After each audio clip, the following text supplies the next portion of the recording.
El título del mensaje de hoy es ¿Cómo superar la culpa? Las personas, durante sus primeros años de vida, desarrollan hábitos y comportamientos que son producto de su relación con quienes le rodean.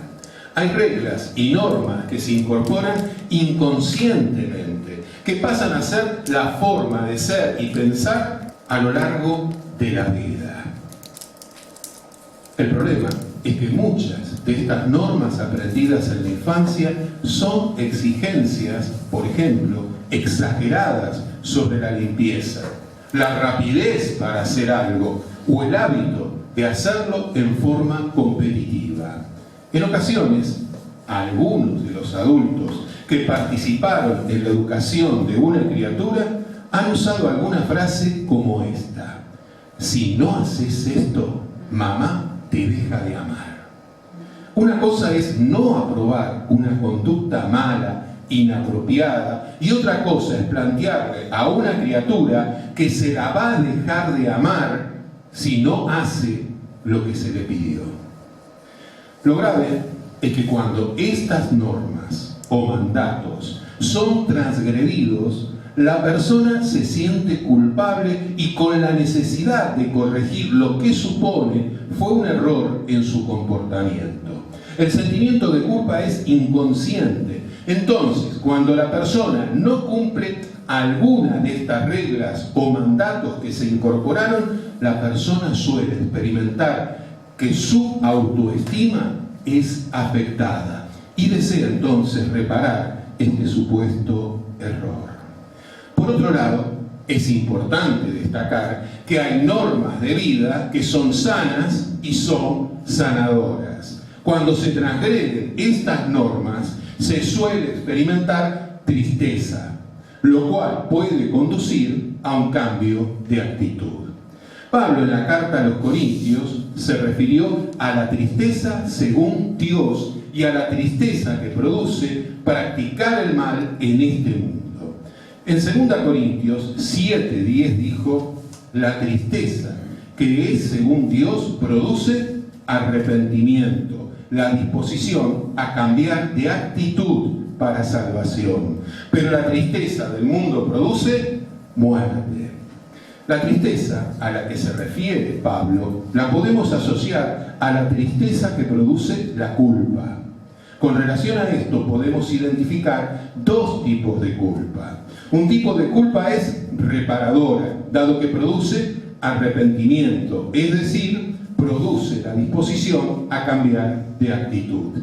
Y el otro tipo de culpa es destructiva, conduce a la muerte en términos espirituales, alejando de la relación con Dios. Las personas no siempre reconocen sus errores y cuanto más los niegan, asumen una conducta destructiva, persecutoria, que puede estar dirigida hacia sí mismo o hacia otras personas. La culpa persecutoria genera que la persona niegue la gravedad de su conducta, racionalizando, intelectualizando su proceder, autojustificándose o justificándose en otros que proceden del mismo modo. Si todos lo hacen, no estará mal. ¿Por qué cargan las tintas sobre mí? No soy el único que actúa así. ¿Qué tiene de malo? Solemos escuchar este tipo de expresiones. Sin embargo, cuando la culpa actúa en forma reparadora, ayuda a mejorar la conducta, ayuda a mejorar como personas, promoviendo entonces un cambio de actitud. La elaboración de la culpa no es algo sencillo, depende de la gravedad de los errores, la tendencia. Cuando los errores son muy graves, es negarlos o no darles importancia. De hecho, hay quienes llaman a lo bueno malo y a lo malo bueno. Requiere de mucha valentía para asumir el error. Requiere de mucha valentía asumir la falta cometida. No es sencillo reconocer la predisposición a dejarte llevar por los impulsos, que en algunos casos pueden inducir a dejarse llevar por una adicción.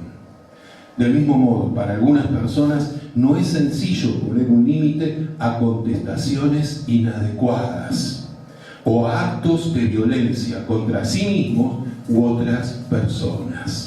Considerando nuestras limitaciones para elaborar el sentimiento de culpa, Dios en la persona de Cristo proveyó a aquel que es capaz de liberarnos de la opresión del pecado.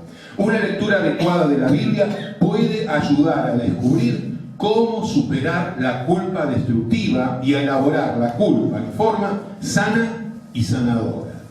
Lo primero que encontramos a través de su lectura son enseñanzas que ayudan a tener en claro qué actitudes promueven la vida, qué actitudes promueven la tendencia de vida y cuáles dan lugar al deterioro y la muerte en términos espirituales. Los valores conocidos como universales se resignifican al leer la Biblia, ayudándonos a orientar nuestras vidas en un sentido más saludable. Por ejemplo, el tipo de amor que se alienta a practicar es el ágape, cuya característica es la incondicionalidad, lo cual no implica validar o invalidar, no implica aprobar o desaprobar a una persona.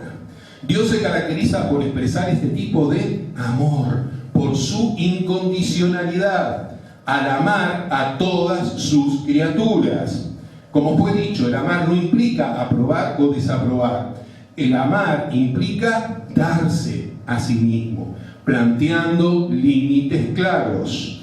Dios, como parte de su amor, planteó límites simples, profundos y claros, como los que se encuentran en los 10 mandamientos.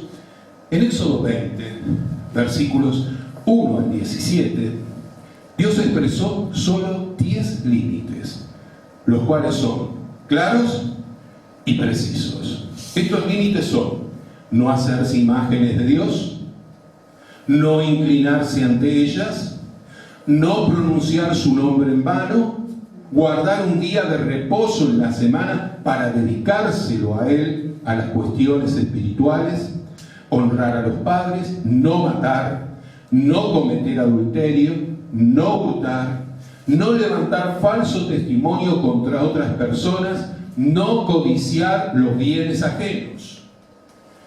Por otro lado, Jesús, en Mateo 22, 37 al 40, resume los 10 mandamientos en 2 frases que destacan la obediencia por amor a Dios sobre todas las cosas y al prójimo como a uno mismo. Otro valor que nos ayuda a encarar la vida en forma apropiada es la paz. La palabra hebrea shalom remite a un tipo de paz que va más allá de las circunstancias, la que es posible experimentar aún en medio de los conflictos. El amor y la paz, de acuerdo a las definiciones compartidas, son conquistas que posibilitan aceptar la obra de Cristo a nuestro favor, quien ayuda a elaborar nuestras culpas, promoviendo un cambio de actitud que se profundiza con los años al comprender la dimensión del amor de Dios. Con relación a esto, Jesús afirmó que nadie le quitó la vida, sino que Él se entregó a sí mismo voluntariamente. En Juan 10:18, Él dijo: nadie me la quita, la vida, sino que yo de mí mismo la pongo. Jesús promueve nuestra fe en Él por amor, no por miedo, en acción de gracias por haber ofrecido su vida a nuestro favor. El ser humano jamás podría reunir los requisitos exigidos por la ley para liberarse de las consecuencias de su conducta, que lo conducen a la muerte espiritual. La muerte de Cristo fue expiatoria en calidad de sustituto, entregándose en rescate de aquellos que creen en Él, en su obra redentora, en su obra liberadora. En Mateo 20:28 dice, Mateo 20:28, porque del mismo modo el Hijo del Hombre no ha venido para ser servido, sino para servir y dar su vida en paga de la libertad de todos los que creen en Él como Señor y Salvador. Dios proveyó en Cristo un abogado capaz de defendernos. Asimismo proveyó Él la fianza, la garantía de nuestra liberación. Cada uno es responsable de su propio pecado, de errar en sus decisiones, de fallar en su conducta, apartándose de la orientación dada por Dios. En Ezequiel 18:20 dice: el alma que peque, esa morirá.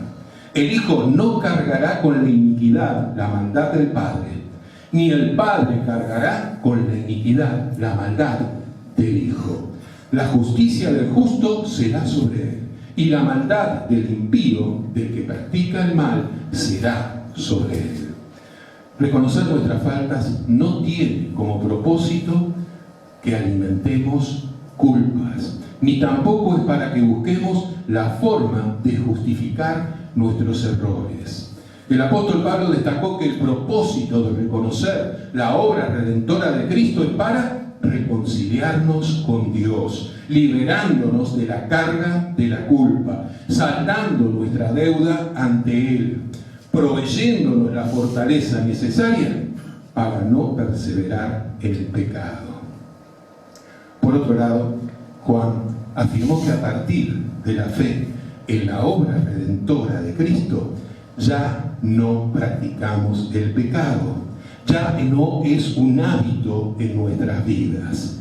Y el énfasis de ambos, de Juan y Pablo, como el de Cristo, no está en que somos pecadores, sino en que somos redimidos, liberados de la esclavitud al pecado. Recordemos que básicamente podemos identificar dos tipos de culpa. Una llamada persecutoria y la otra depresiva o reparadora. Como fue destacado anteriormente, la culpa puede ser elaborada a través de la fe en Cristo en lugar de ser realimentada en forma persecutoria.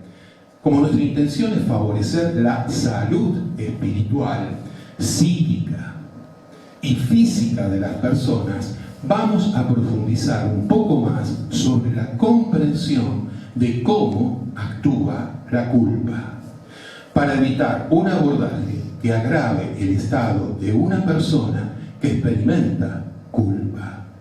¿Cómo se experimenta el sentimiento de culpa? Esta es una buena pregunta para hacernos. ¿Cómo se experimenta el sentimiento de culpa? Un especialista dentro del campo de la psicología, llamado Leon Greenberg, expresó lo siguiente: uno se siente culpable cuando ha cometido algo que considera malo, o que reconoce en sí mismo tan solo el propósito de hacer lo malo. Entonces, la culpa reside en la intención de hacer lo malo. Por otro lado, expresó: la depresión es, pues, uno de los resultados, uno de los síntomas de la culpa. Es el estado en que ha quedado el yo como consecuencia del conflicto.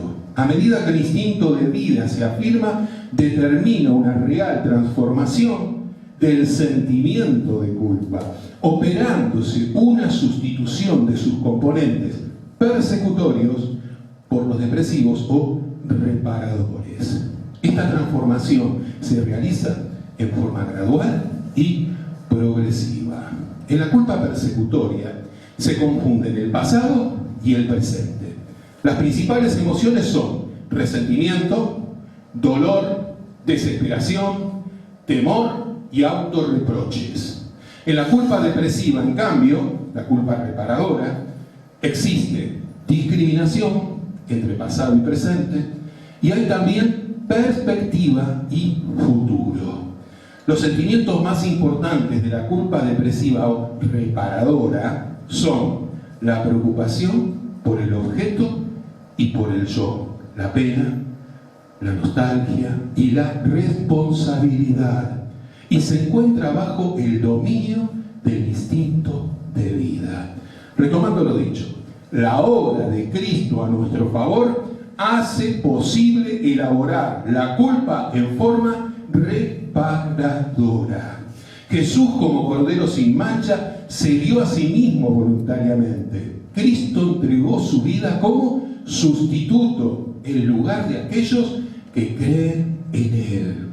Su entrega ayuda a elaborar el conflicto que genera la culpa en todo el ser, al facilitar que la mente, el cuerpo y el espíritu se liberen progresivamente de la opresión que genera la culpa. Cristo carga con el peso que genera la culpa. Él no es un simple sustituto legal, es la expresión del poder liberador de Dios, demostrado a través de la resurrección de Cristo.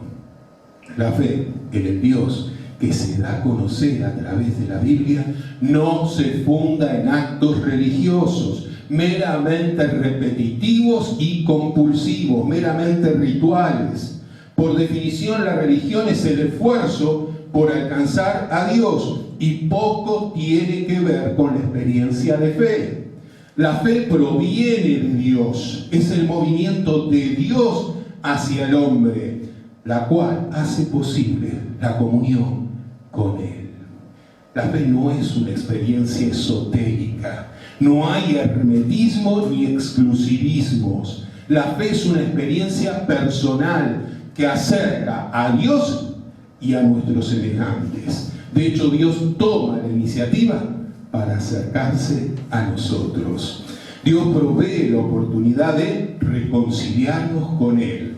En 2 Corintios 5:18 dice que todo esto proviene de Dios, quien nos reconcilió consigo mismo por Cristo y nos dio el ministerio de la reconciliación. Cuando alguien se está ahogando, muy poco puede hacer para salvarse a sí mismo. La desesperación provoca que la persona se hunda más y más al hacer movimientos torpes. Otra persona tiene que acercarse, tomarle fuertemente y rescatarle para salvarle de la muerte. Dios toma la iniciativa.